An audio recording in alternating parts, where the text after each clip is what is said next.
मेरा नाम सोनम है। मैं गाजियाबाद की रहने वाली हूँ। मैं एक बहुत ही बड़े परिवार से हूँ। मेरे पापा इलेक्ट्रॉनिक्स के एक बहुत बड़े व्यापारी हैं और उनका एक दोस्त है मनोहर, जो कि पापा की कंपनी में पार्टनर भी हैं, जिनको मैं चाचा कहती हूँ। वो कनाडा में रहते हैं और वहीं से हमारा बिजनेस संभालते हैं। वह बिजनेस के सिलसिले में ही भारत आते हैं। इस बार कई सालों बाद वो भारत आए थे, तो वह पापा को सरप्राइज देना चाहते थे, तो वो पापा को बिना बताए ही भारत आ गए।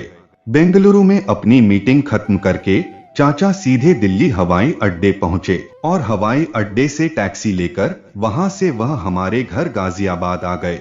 मेरे मम्मी और पापा दोनों ही मेरे सगे चाचा की बेटी की शादी में नोएडा गए हुए थे। डोरबेल बजती है, छोटा भाई जाकर दरवाजा खोलता है, चाचा को नमस्ते करके अंदर ले आता है। मेरा डांस कंपटीशन था, इसलिए मैं और छोटा भाई घर पर ही रुक गए और हमें अकेला देखकर हमारी दादी भी घर पर ही रुक गई। दादी से मिलने के बाद चाचा ने जब पूछा कि दामोदर कहाँ है, तो दादी ने बताया कि दामोदर और बहू दोनों शादी में नोएडा गए हैं। अभी दादी और चाचा बात ही कर रहे थे कि मैं उनकी आवाज सुनकर बाहर वाले कमरे में आ गई और चाचा को देखकर बहुत खुश हो गई और तुरंत जाकर चाचा से लिपट गई। चाचा मेरे लिए कनाडा से एक बहुत ही सुंदर और बड़ी सी डॉल लाए थे, जिसे देखकर मैं बहुत ही प्रफुल्लित हो उठी। और मेरे छोटे भाई अनिकेत के लिए सोनी का एक वीडियो गेम लाए थे। मैंने उन्हें उनका कमरा दिखाया और फ्रेश होने के बाद उन्हें चाय नाश्ता वगैरह कराया। बातों ही बातों में समय कैसे बीत गया कि कुछ पता ही नहीं चला। मेरी दादी उन्हें बचपन से जानती थी, क्योंकि वह मेरे पापा के पुराने दोस्त थे। अभी किचन में खाना बन ही रहा था कि उन्होंने भिस्की की फरमाइश कर दी। हालांकि मुझे भी पता था कि उन्हें भिस्की बहुत पसंद है और मेरे घर पर पापा की भिस्की अधिकतर रहती ही थी, तो मैंने उन्हें भिस्की सर्व कर दी। चाचा भिस्की पीने बैठे तो मेरे सर पर हाथ रखकर बोले कि तू कितनी बड़ी हो गई है सोनम। इतना सुनकर दादी मुस्कुराते हुए बोली, आप लोग बातें करिए, मैं फ्रेश होकर आती हूँ। तभी चाचा ने पैक पीते हुए कहा, अरे सोनम, तू तो बड़ी हो ही गई है और ऊपर से नीचे तक तेरी हर चीज भी। चाचा के मुंह से ऐसी बातें सुनकर मैं एकदम से चौंक गई और धीरे धीरे मुझे कुछ होने सा लगा था, क्योंकि वो 20 से 21 की उम्र कुछ होती ही ऐसी है। मैं एकदम शर्मा गई और आपके लिए सलाद लेकर आती हूँ कहकर किचन में चली गई। मेरी सांसें तेज हो गई थीं, दिल जोर जोर से धड़कने लगा था और किचन से निकलते वक्त बाहर लगे शीशे में खुद को देखकर मैं शर्माने लगी। तभी कमरे से चाचा की आवाज आई, अरे सोनम, सलाद नहीं मिला क्या? मैं दौड़कर कमरे में गई और सलाद की प्लेट उनके सामने रख दी। प्लेट मेज पर रखते समय चाचा की नजरें मेरे तरफ ही थीं। मैं उनसे नजरें चुराते हुए प्लेट रखकर तुरंत सामने सोफे पर बैठ गई। तभी दादी बोली कि मैं मालती को खाना लगाने को बोल रही हूँ, जिसे खाना हो आ जाए। भाई, मैं तो खाकर सोने जा रही हूँ, तुम लोग पहले खा लो, फिर बातें करना। इतना सुनते ही मैंने दादी से कहा कि दादी, मैं अभी रुककर खाऊंगी। तो मेरे पीछे पीछे चाचा ने भी बाद में खाने की हामी भर दी। चाचा शराब पीते पीते मेरी ओर ही देख रहे थे और न चाहते हुए भी मेरी नजर उनकी चोर नजरों से जाकर टकरा जा रही थी। कुछ पेग लगाने के बाद चाचा ने मुझे व्हिस्की ऑफर कर दी और बोले, अरे सोनम, शराब पीने का मजा अकेले नहीं आता है, तुम मेरा साथ नहीं दोगी क्या जी? तो मैंने आश्चर्य भरी आवाज में बोला, अरे नहीं चाचा, मैं ये सब नहीं पीती हूँ। तो इस पर वो अपनी मादक आवाज में बोले, तो क्या पीती हो जी? तभी दादी ने आवाज लगाई कि सोनम बेटा, मैंने खाना खा लिया है, सोने जा रही हूँ, तुम लोग भी खा लेना। मैंने दादी को ओके बोला तो वो सोने चली गईं। चाचा एक ग्लास में फ्रेश पेग बनाकर मेरी ओर बढ़ाने लगे और अपनी जगह से उठकर मेरे बगल में आकर बैठ गए और बोले, लो न सोनम, एक पेग में क्या हो जाएगा, कम ऑन, अब तुम जवान हो चुकी हो, अपने प्यारे चाचा की इतनी सी बात नहीं मानोगी क्या? उन्होंने मेरी दाढ़ी पकड़ते हुए कहा। उनका हाथ अपने जिस्म पर लगते ही मैं एकदम से सिहर उठी और लाख मना करने के बावजूद भी मैंने पेग हाथ में लेकर मुंह से पीने लगी। और एक बार में ही सारा खत्म कर दिया। उन्होंने सलाद की प्लेट मेरी ओर बढ़ाते हुए कहा, कैसा लगा सोनम? बेवजह ही तुम डर रही थी, बताओ कुछ हुआ क्या? नहीं ना। मैंने सर झुकाकर उनकी बातों में धीरे से अपनी सहमति जताई। तो इस बार उन्होंने फिर से 2 पेग बना लिए और अब की वो मेरे कंधे पर अपना हाथ रखकर अपने हाथों से मुझे पेग पिलाने लगे। मैंने स्लीवलेस टॉप पहन रखा था तो उनके शरीर का स्पर्श मैं साफ महसूस कर रही थी और जब वो मेरे ओठों तक पेग लेकर आ रहे थे तो उनकी गर्म सांसों से मैं और उत्तेजित होती जा रही थी। कई बार मना करने के बाद भी उन्होंने जबरदस्ती मेरे मुंह में पेग डाल दिया। इस बार का पेग काफी कड़वा था। साफ पता चल रहा था कि इस बार चाचा ने हार्ड पेग बना दिया है। मैंने जल्दी जल्दी तुरंत ही मसालेदार सब्जी मुंह में डाल लिए। अब मुझे धीरे धीरे नशा होने लगा था। मैं हंस हंस के चाचा से बात करने लगी थी और मुझे नशे में देखकर उन्होंने अपना पेग भी मुझे पिला दिया। जब मैं पूरी तरह से नशे में हो गई तो वो मेरे घने रेशमी बालों को खोलकर उन्हें सहलाने लगे और दूसरे हाथ से मेरी बदन छूने लगे। मैं और भी ज्यादा उत्तेजित होने लगी। मैं नशे में तो थी पर मुझे उनकी हरकत साफ पता चल रही थी और इससे पहले की बात कुछ ज्यादा बिगड़ती, मैं झटके से उठी और कही, चलिए अब खाना खाते हैं। कहकर डाइनिंग टेबल पर जाकर बैठ गई तो वो भी मेरे पीछे पीछे आके चेयर पर बैठ गए।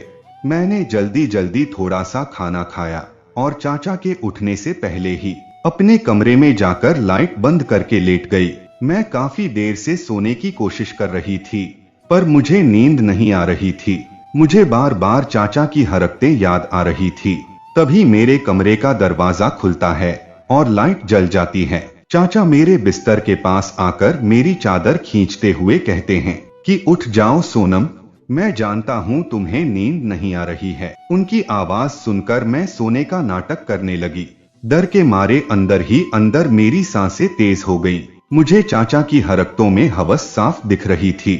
छोटा भाई दूसरे कमरे में सो रहा था और दादी भी गहरी नींद में थी। मैं भी नशे में थी। मुझे डर लग रहा था कि अगर मैं दादी को अपनी मदद के लिए बुलाती हूँ और अगर वो मुझे नशे में देख लेंगी तो मेरी तो खैर नहीं, और अगर ये नशे वाली बात मेरे पापा को पता चली तो वो तो मुझे मार ही डालेंगे। मैं एक अजीब सी दुविधा में थी। इतना ज्यादा डर में होने की वजह से मेरा नशा लगभग खत्म हो गया था। मैंने अपनी चादर को जोर से पकड़ रखा था और डर से अपनी आंखें मूंद रखी थीं। मैंने अपने होठों को अपने दांतों से इतनी तेज दबा रखा था कि मेरे होंठ कट गए थे। तभी चाचा ने उठो सोनम उठो कहते हुए मेरी चादर जोर से खींच के मुझसे अलग कर दी। चादर हटने के बाद मैंने तकिए में अपना चेहरा छुपाकर अपने पैरों को जोर से सिकोड़ लिया। अब मुझे बिना चादर के देखकर चाचा और भी ज्यादा उत्तेजित हो गए और उन्होंने मेरे कमरे का दरवाजा बंद करके कुंडी लगा दी। वो धीरे से हाय सोनम कितनी खूबसूरत हो तुम कहते हुए मेरे बगल में सटकर लेट गए और अपने मजबूत बाजुओं में मुझे भरकर पीछे से मेरी पीठ चूमने लगे। मैं रोने लगी थी। मेरी सुगबुगाहट सुनकर वो मेरे गाल पकड़ने की कोशिश करने लगे पर मैंने जोर से अपना चेहरा तकिए में दबा रखा था। जब उन्हें मेरा चेहरा नहीं मिला तो वो बैठकर मेरे पैरों को अपने हाथ से दबाने लगे और धीरे से मेरे पैजामे में हाथ डालकर उसे उतारने की कोशिश करने लगे। मैंने अपने पैरों को और जोर से सिकोड़ लिया और जोर जोर से रोते हुए गिड़गिड़ाने लगी। चाचा छोड़ दो मुझे, ये आप क्या कर रहे हैं?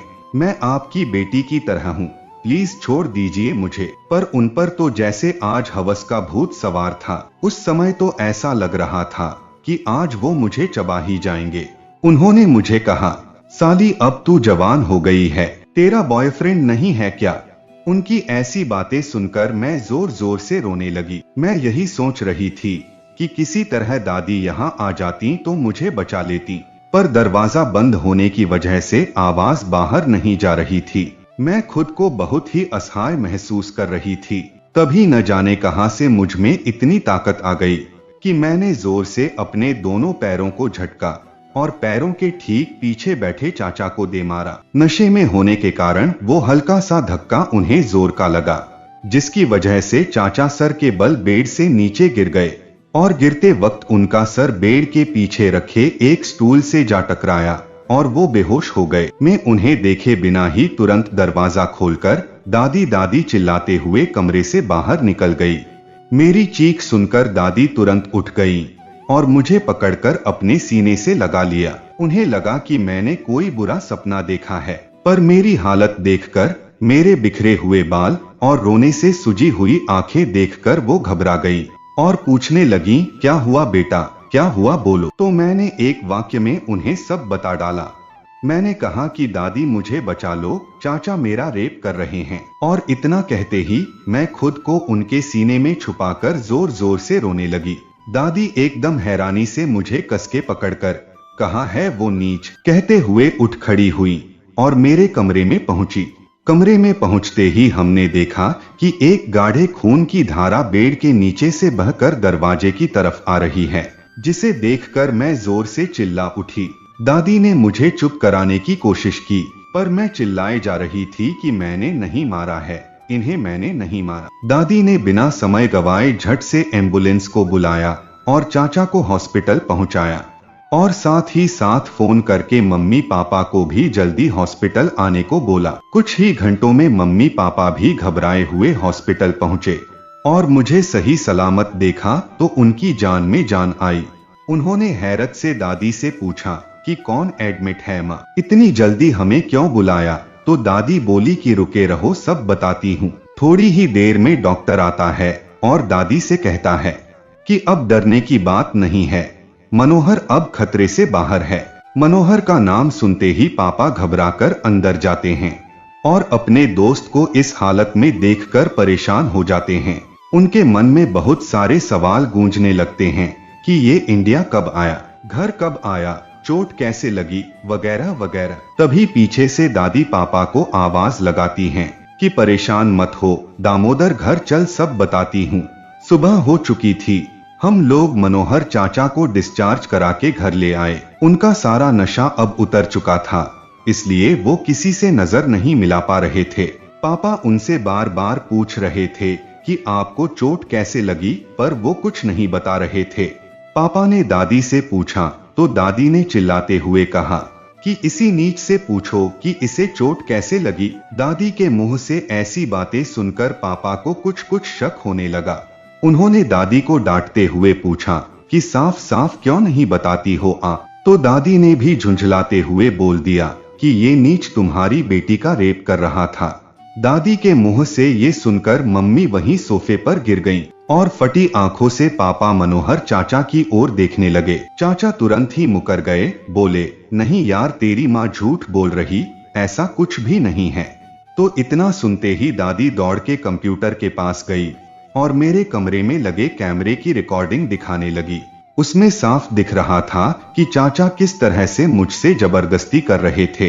पापा ने रिकॉर्डिंग देखते ही चाचा को एक जोरदार थप्पड़ मारा और इससे पहले कि चाचा अपनी सफाई में कुछ कहते, उन्हें फिर एक थप्पड़ जड़ दिया। पापा गुस्से में अपनी कार की तरफ भागे और कार से अपनी पिस्तौल लाकर चाचा के ऊपर तान दी। ये देखकर मम्मी और दादी उन्हें पकड़ने लगी। बड़ी मुश्किल से पापा काबू में आए, पर उन्होंने कहा कि ठीक है, मैं इसे नहीं मारूंगा, पर इसे जेल भेजूंगा। तभी मैंने पापा से रिक्वेस्ट की कि चाचा को जेल न भेजें, नहीं तो पिंकी की जिंदगी खराब हो जाएगी। पिंकी मनोहर चाचा की बेटी थी, वो भी मेरे ही बराबर थी, पर उसकी माँ नहीं थी। चाचा के अलावा उसका इस दुनिया में कोई नहीं था। मेरे कई बार कहने पर पापा ने मेरी बात मान ली और उसी दिन पापा ने उन्हें अपनी पार्टनरशिप से हटा दिया और उनके हिस्से के 25 लाख रुपए उन्हें देकर उन्हें कंपनी से भी निकाल दिया। अब मनोहर चाचा का हमारे यहाँ से रिश्ता पूरी तरह से खत्म हो चुका है। अब वो क्या करते हैं क्या नहीं, हमें कुछ नहीं पता, पर उस दिन की घटना से मुझे गहरा सदमा पहुंचा है। अब मैं घर पर अकेले रहने से बहुत डरती हूँ। हमें कभी भी अपने परिवार के अलावा किसी पर भी हद से ज्यादा भरोसा नहीं करना चाहिए और कोशिश यही करनी चाहिए कि ऑफिस की दोस्ती ऑफिस तक ही रहे। तो दोस्तों, ये कहानी आप लोगों को कैसी लगी है, कमेंट करके आप लोग जरूर बताइएगा। मिलते हैं एक नए कहानी के साथ, तब तक के लिए धन्यवाद।